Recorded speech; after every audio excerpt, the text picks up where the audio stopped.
Today I found myself back in Koto City. This time I decided to explore the awesome Small Worlds Miniature Museum. This museum was truly something special. It was a dedicated space showcasing some incredible talent for detailed miniature models of all sorts of things, both from the real world and from the realms of fiction.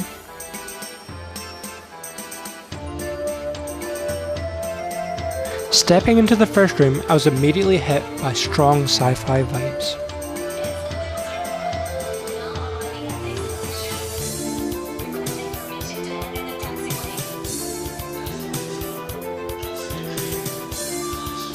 I'm talking impressive displays like these awesomely crafted NASA rockets, and even a dramatic giant spider attack scene.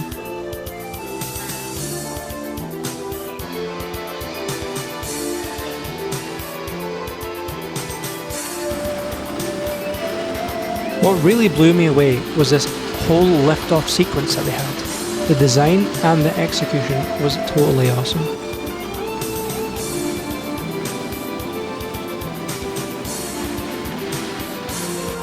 Moving on, the next area transported me to a more rural setting, perched on the side of a cliff.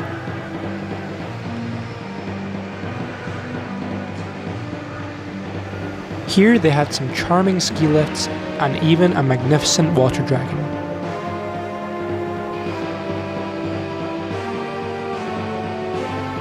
Not to mention this whole moving castle.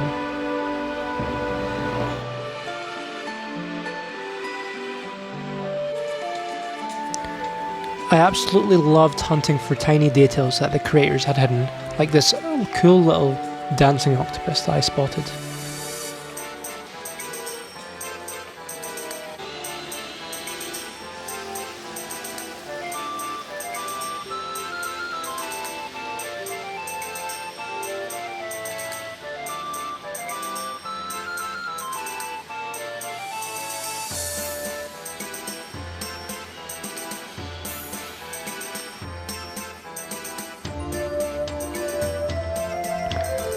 The journey continued into a sprawling metropolis that instantly reminded me of a futuristic Tokyo, but a fascinating twist. It was also inhabited by robots, and surprisingly, dinosaurs too.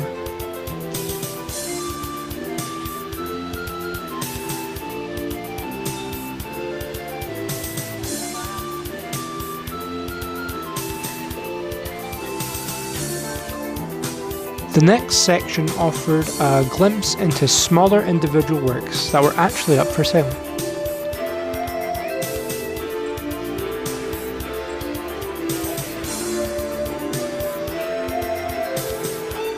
The level of detail in these pieces were absolutely astonishing.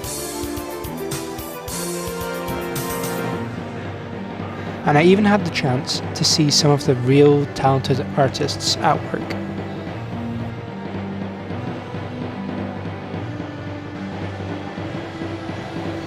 Following this showcase, I was presented with an incredibly detailed miniature airport structure, and then came the moment I've been waiting for, and little teas leading into the world of Neon Genesis. This was the main reason for my visit, and let me tell you, there were some amazing collections of Evas, weaponry, and diorama models on display.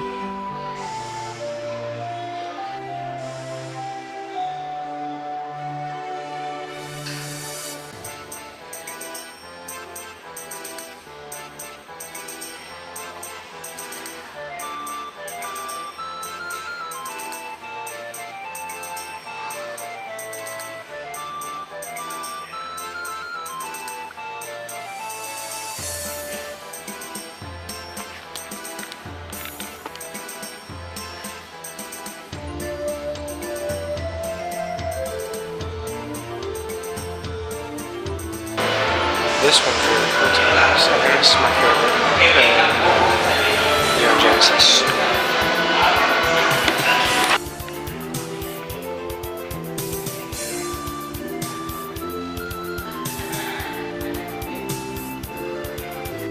The miniature models of the Evas were particularly incredible to me, and one of them even featured a tiny Kendo Ikari inside.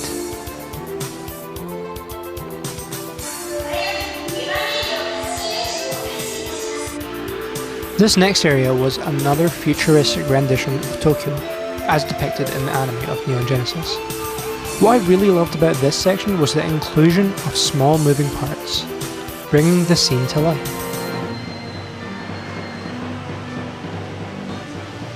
Here's a snapshot from the show that they perfectly recreated.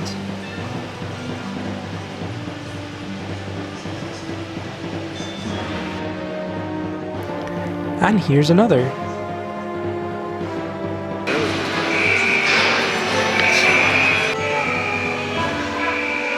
One of the coolest aspects was how the lighting within this display subtly shifted to reflect the day-night cycle.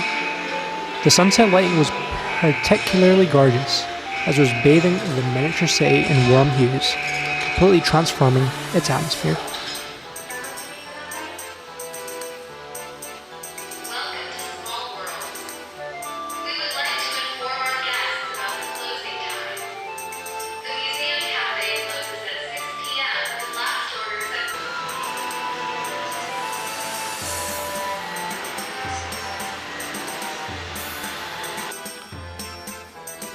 Eventually, it was time for me to leave the miniature worlds, but my exploration of Koto City was far from over.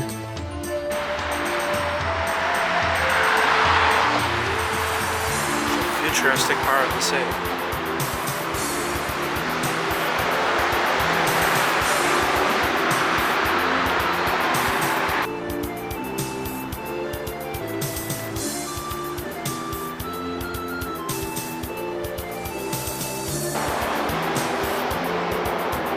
Getting blinded.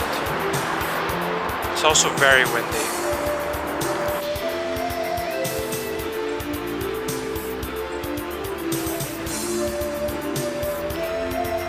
I found myself really enjoying the vibrant atmosphere of the harbour, and I was also pleasantly surprised to discover a beach nearby. It was so quiet and peaceful. It was a welcome contrast to the bustling city that I had explored the day before. As I strolled a little closer along the sand, I could even see the iconic Tokyo Tower in the distance.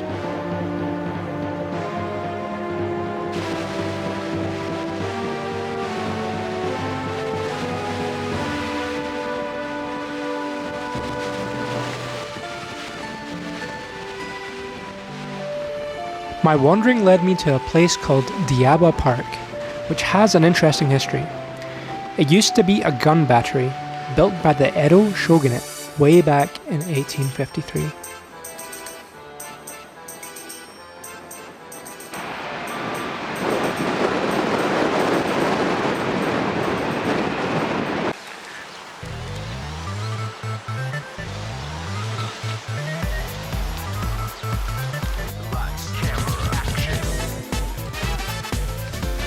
Continuing along the coast, I caught some fantastic views of the replica of the Statue of Liberty and different angles of that impressive rainbow bridge.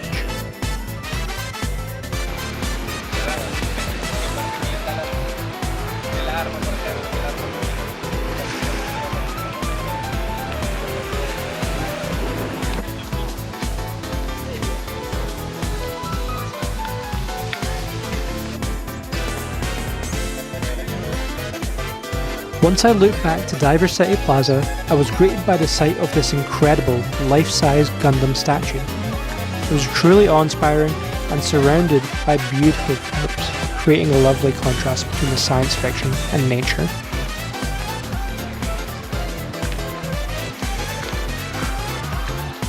I then walked up these colourful rainbow stairs and headed into the mall, where I couldn't resist browsing some of the Godzilla and Gundam merch before making my way back to Shinjuku.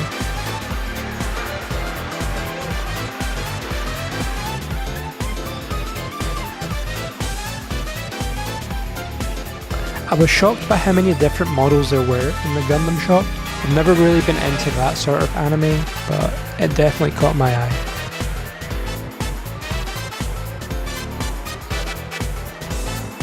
Yeah, I preferred Shinjuku over Shibuya, and I wanted to see it at night, so I thought, hey, I'll come here and see what it's like at night. So I'm at a shrine right now, and I'm going to Golden Guy, which is like apparently very cyberpunk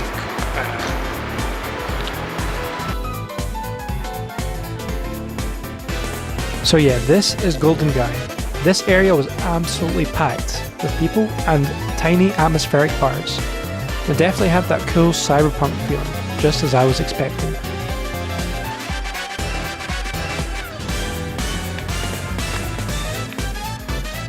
Can't believe that this is also just like in the middle of the city. It's just like a random. It's just like it feels like a forest, but there's also like urban area like around. It's kind of crazy.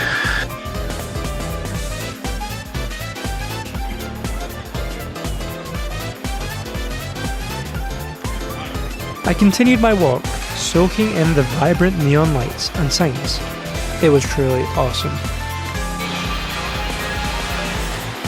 Man only, what's going on in there? I spotted this King Kong statue just around the corner from the Godzilla one. It almost looked like they were preparing for an epic monster showdown.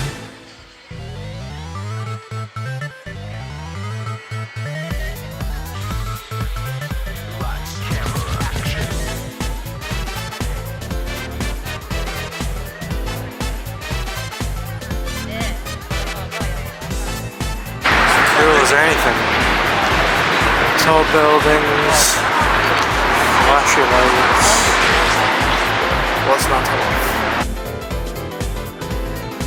My final spot for the night was a place called Memory Lane. I absolutely loved the nostalgic vibe here, and even though I was on the hunt for some food, I unfortunately didn't find that many vegetarian options here. My next Tokyo video is going to be where we go to a baseball game, so stay tuned for that.